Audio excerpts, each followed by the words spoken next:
Good morning, everyone. Good morning, my dear colleagues in San Matias National High School, Senior High School.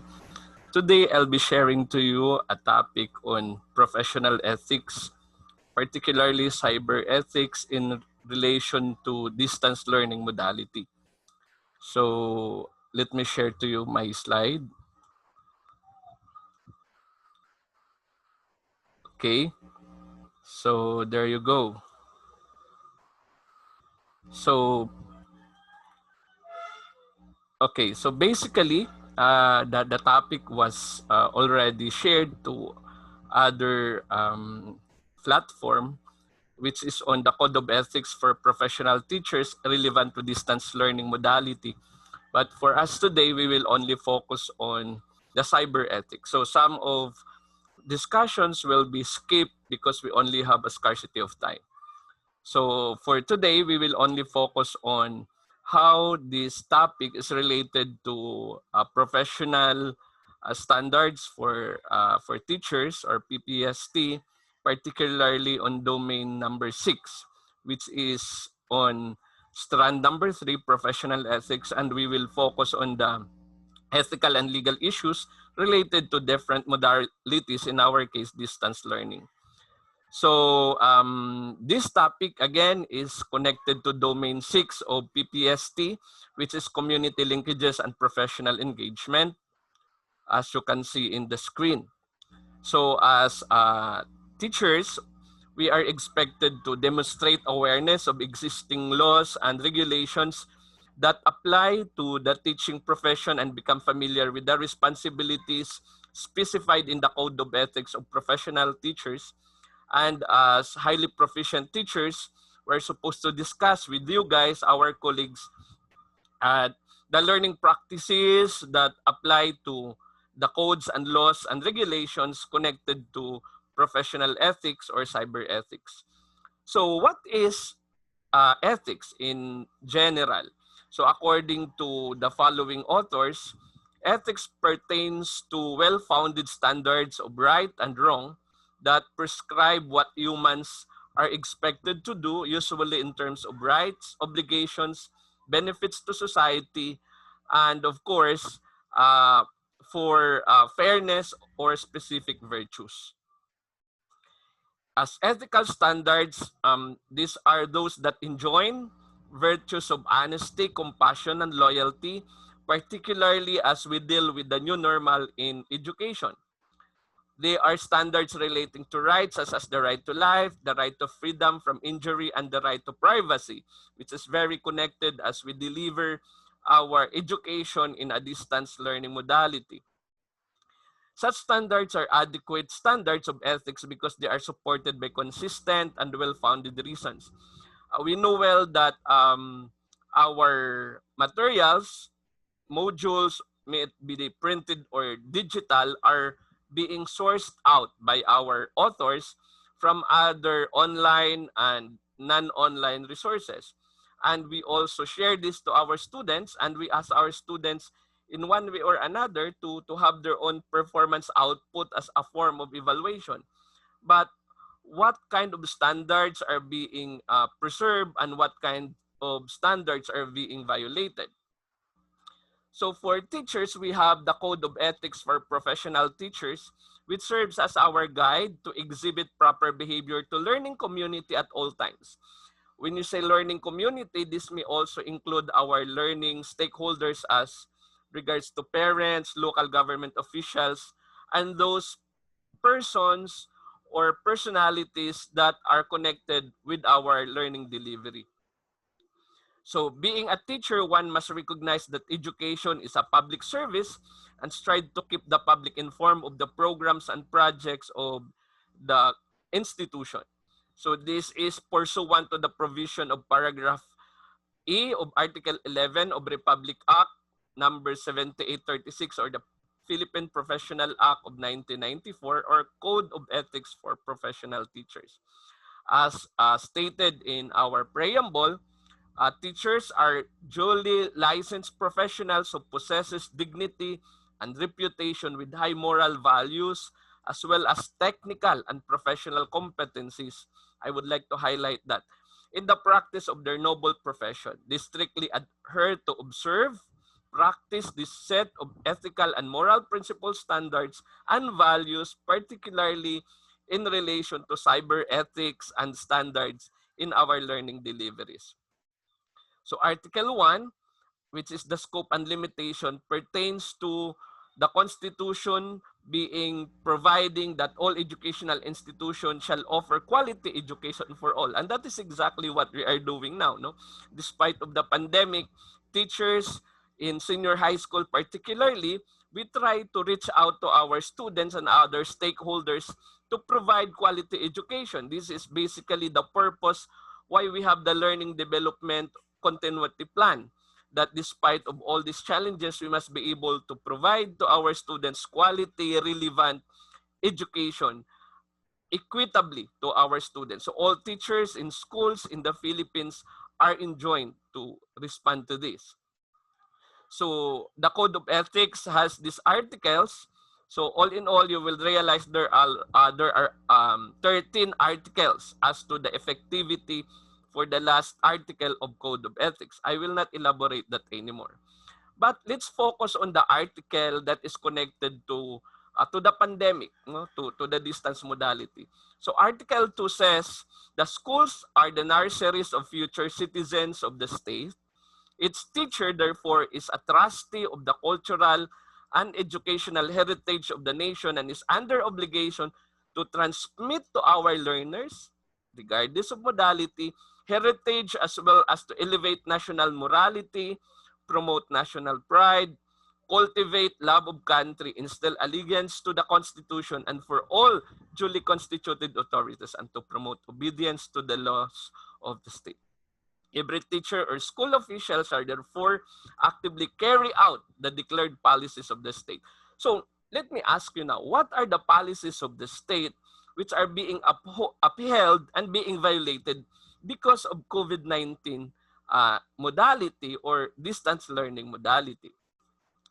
So these are the points to ponder as we discuss legalities and ethics related to e-learning delivery. This is from attorney Puramar Meriver from Saking of Trinity University of Asia. This is her insight. She is actually an educator and a cyber lawyer. So these are some issues that we should consider. The ethical issues that we are facing, some of them are legal issues. Question, are all legal issues moral or ethical? According to her, legal issues can be solved by laws, by our constitutions and other ordinances, whereas ethical issues cannot, okay? So honesty, for example, transparency, or integrity in e-learning. How do you gauge parents or guardian helping in the quiz of their students? Is this honesty?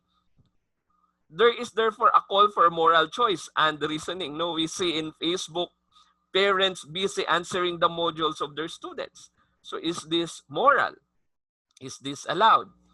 So legal and ethical issues in e-learning, distance learning, platforms are similar to traditional or face-to-face education or traditional teacher-learning relationship.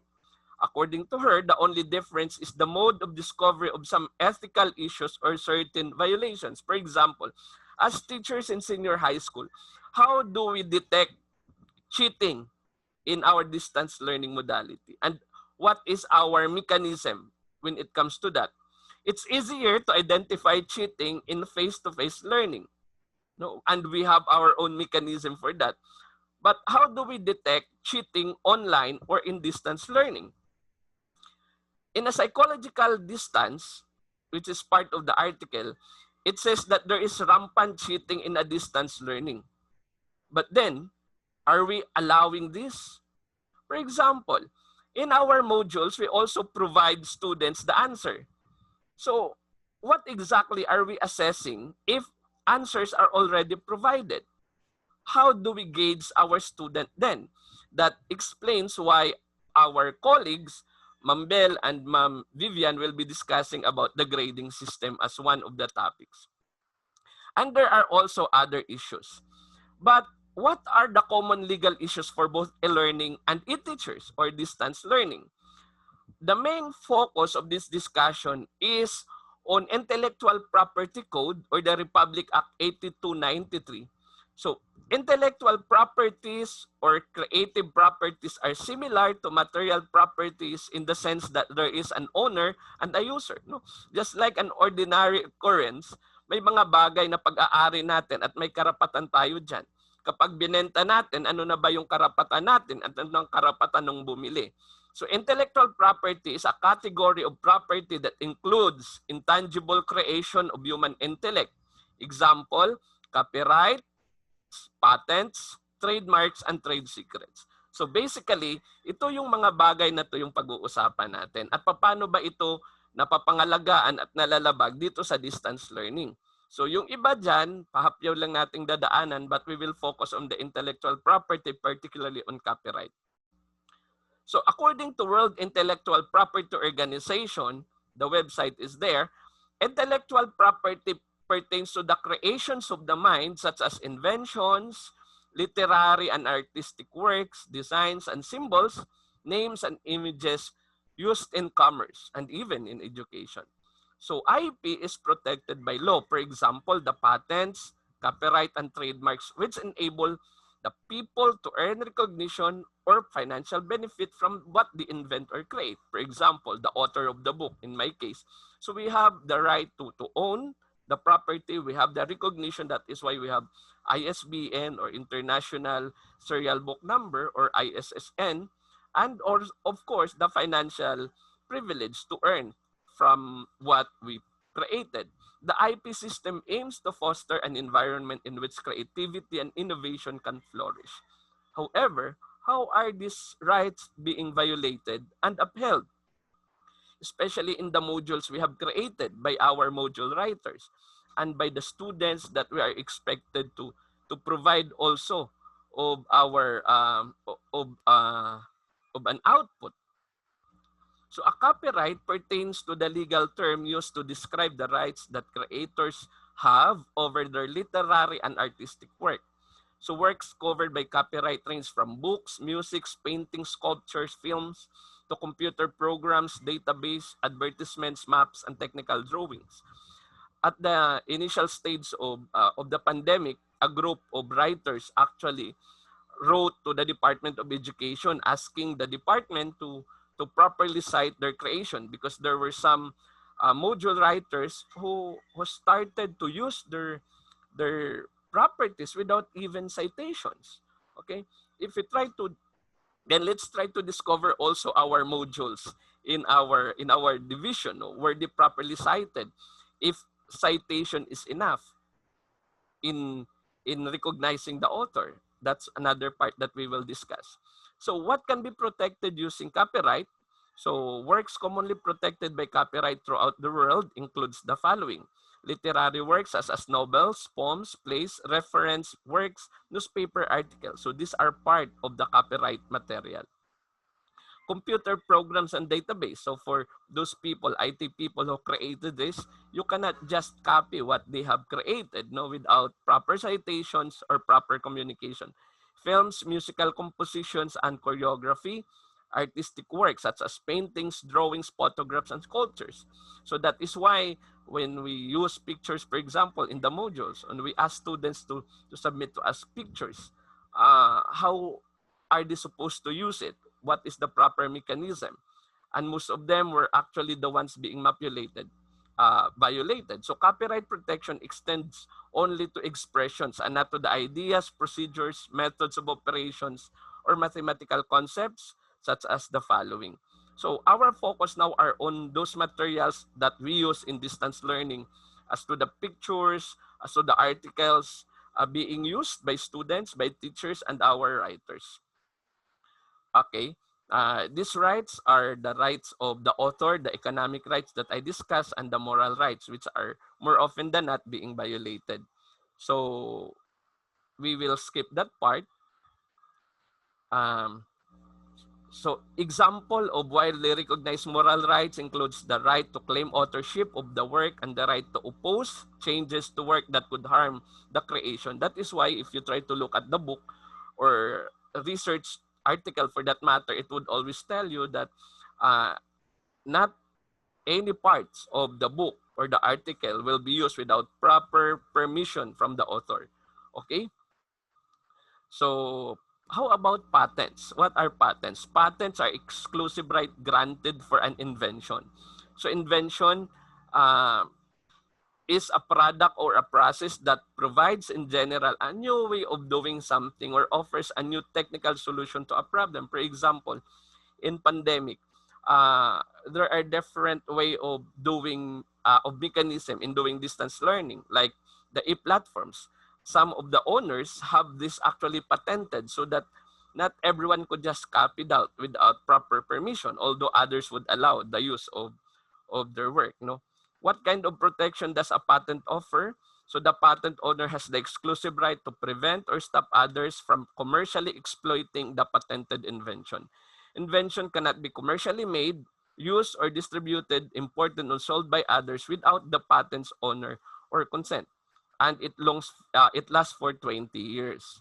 Trademarks, however, are signs capable of distinguishing the goods or services of one enterprise from those of other enterprises. So these are also covered by intellectual property. Trademarks are the trademarks that we normally see of the fast foods, of the malls, of the airline companies, so on and so forth. So their trademarks, their colors are actually part of their trademarks. Okay? So trademarks confer an exclusive right to the use of the registered trademark. Normally in our modules, we normally use this as logos for our games, but are they properly cited? Okay, did they allow us to use it? Are we violating the rights? And usually this will last for 10 years. How about trade secrets? Trade secrets are intellectual property rights on confidential information which may be sold or licensed, commercially valuable because it is a secret. This can be in the case of business, like, for example, your secret ingredient, okay, or your secret formula for your business. That can also be copyrighted. You can also have intellectual property of that, and only very minimal people have access to that. Okay, so that's actually less of our concern. But let's go to this point. Now, this is actually the main concern. You will tell me, Sir Doy, I'm a teacher. Is citation enough if I will use them in my module or if my student will use them? The answer is no, but sometimes yes. So permission must be granted before using a copyright work. There is a difference between acknowledging the author by citing and obtaining permission. Okay, there are certain parts of intellectual property that's enough to cite, but there are others which are not. But there are principles wherein we are allowed to use them, and citing them is enough. And that is what we call the fair use principle. Okay, there are 4 factors for a fair use principle. Ito yung mga pagkakataon na pwede nating sabihin, mere citation is enough. So there are 4 factors. 1, the purpose and the character of your use of the material of the intellectual property is transformative. Second, the nature of the copyrighted work. So it depends on the nature of the work, the nature of the work. Third, the amount and substantiality of the portion taken. Gaano ba kadami at gaano kahalaga yung kinuha mo dun sa intellectual property. And fourth, the effect of the use upon the potential market. Paano siya maapektuhan sa kanyang economic rights. So the purpose of such scholarship and research. So the purpose and the character of use transformative. Also qualify as transformative uses because the work is the subject of review of commentary. So ito yon. So if you use it for scholarship, for research and education at hindi para ibenta, then you can use it. Okay, that is also that can be considered as transformative nature. It is for scholarship, for research and education because the purpose is not to sell. Your purpose is to comment or to gather opinion.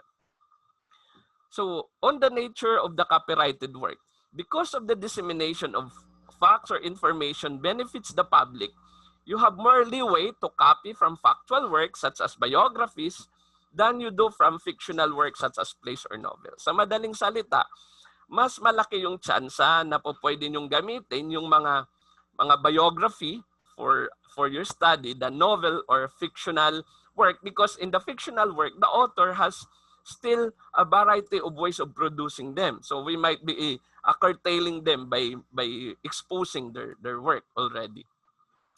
The amount of substantiality of the portion taken.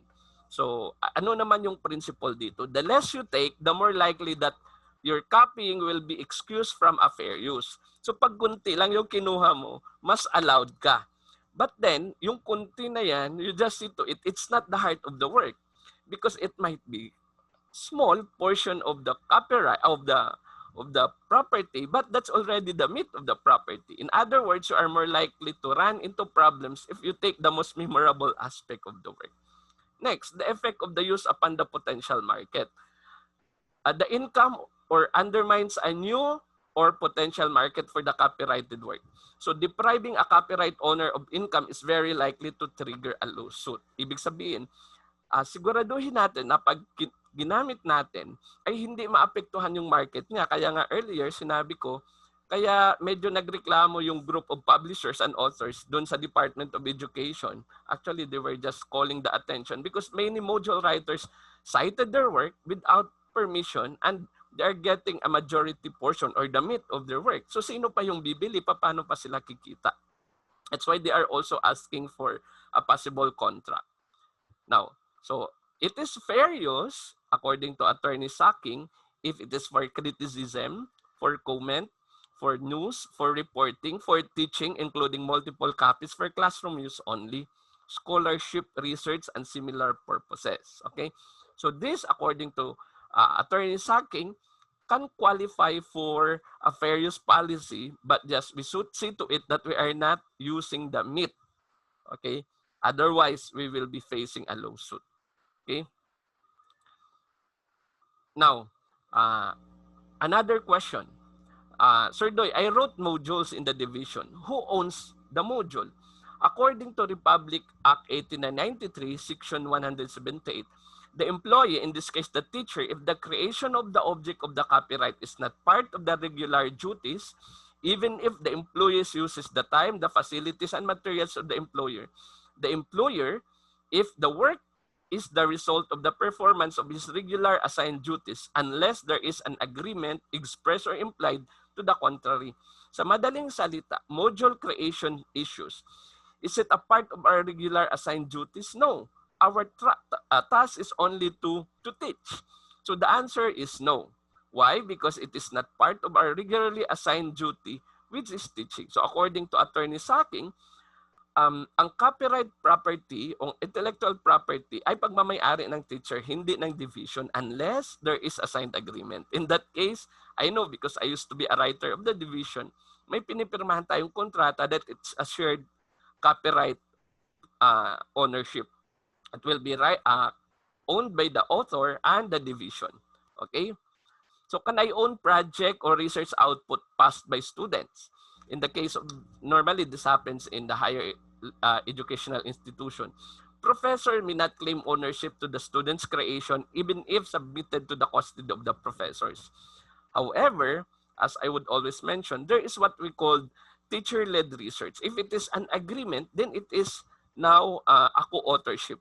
No, but there is a certain percentage number of percentage that a teacher should contribute to the article, so before the teacher or the professor becomes a co-author. But if the article is solely done by students and passed to the teachers, then the owner are the students, not the teachers. Okay. So copyright ownership is separated from owning the physical object. Just because you physically own an item does not mean you will own the copyright in an item. Ibig sabihin, halimbawa si Sir Doy, nagbenta siya ng libro. The copyright is with me and the ISBN is with me. Nung bili mo yung libro ko, pagmamay-ari mo lang yung book na binili ko. But the copyright still remains with me. Wala kang karapatang i-reproduce yun. Ako pa rin yung may karapatang mag-reproduce. Ganun lang yung ibig sabihin. Plagiarism. So for us teachers and students to avoid this one as one of the violation of intellectual property also or copyright infringement, to avoid plagiarism issues, and if the matter is under fair use, it is enough that you recognize the author. So dapat lang napasok tayo dun sa fair use policy para hindi tayo ma-plagiarize. Copyright infringement is done online, it becomes a cybercrime. Kaya nga ang pinag-uusapan natin, cybercrime law or cyber ethics. There are other ethical issues that we will try to examine, but because we don't have the luxury of time, these are the things that we try to look into. The academic fraud, the cheating that we mentioned. How do we check if our students are cheating? What will be our mechanism? What is the mechanism of the school? If the teacher found that students are cheating, if the students copied only the answers in the module, is that cheating? When the answers are already provided? The copyright infringement, not following academic regulations of the school. Halimbawa, hindi sumusunod yung estudyante doon sa deadline. Of course, there are always personal and pastoral consideration for that. So I think I don't have the luxury of time. And before I end, let me give you the 10 as our ender, no? To just in conclusion, Brother Clifford Sorita, no, a great professor from Pamantasan ng Lungsod ng Manila, gave us 10 commandments for online modalities or online education, distance learning. According to him, thou shalt set and track your student hours. So to help our students free from this possible cyber ethics violation, we help our students have a designated time of study. So online education or distance learning begins with a learning mindset and mental plan. So we help our students to have a mental framework that at this particular time, they are expected to do this. They are expected to be in this subject. So set a study hour as based on their schedule. Second, focus on your learning goals and objectives. Nagkaiba lang kasi yung modality, but students are still expected to have performance output. So dapat sa simula pa lang, as we start our second quarter, dapat malinaw sa mga estudyante natin, what are we expecting them to perform or to submit as our performance, so that early on they are already guided. Third, thou shalt think before they click. We know this, no? As they submit, see to it that all the ethical considerations will be observed. Fourth, observe copyright laws that we discussed, so you can share that with your students. Fifth, thou shalt maintain a proper learning environment. We see to it that when we teach our students, because now we know that in our module 5, in our LDM2, we are expected to record an online class, that the classroom, our environment is free from noise, the background is okay. So it is we are wearing appropriate attire, students' commitment and grooming to the teacher are also observed. Okay, 6, thou shalt actively participate in online class. So one of the problem of distance learning, according to research, is the engagement of students. That is why some study says that online education is saturating and unsustainable.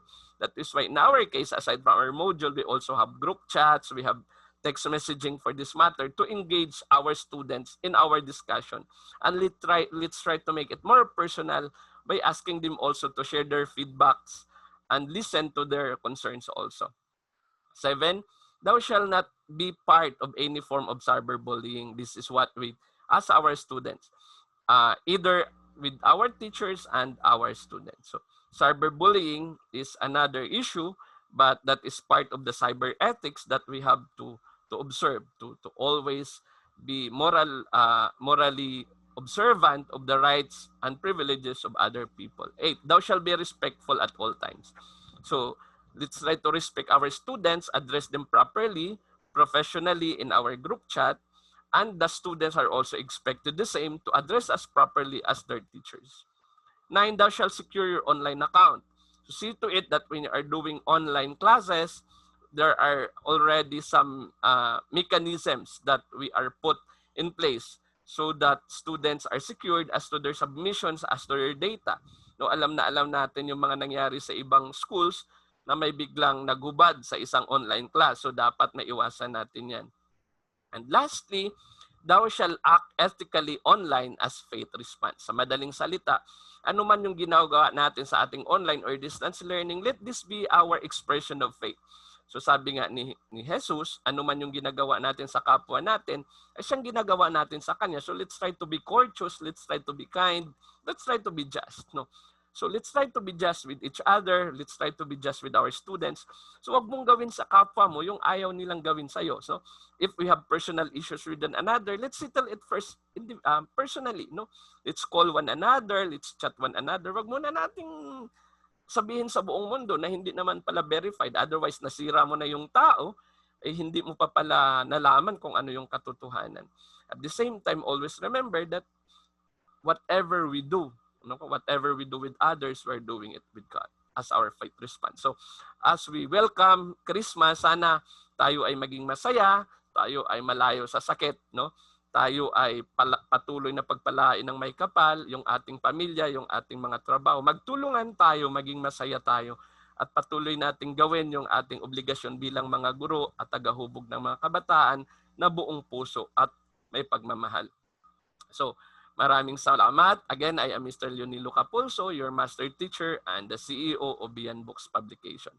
Magandang umaga sa lahat at salamat sa inyong pakikinig.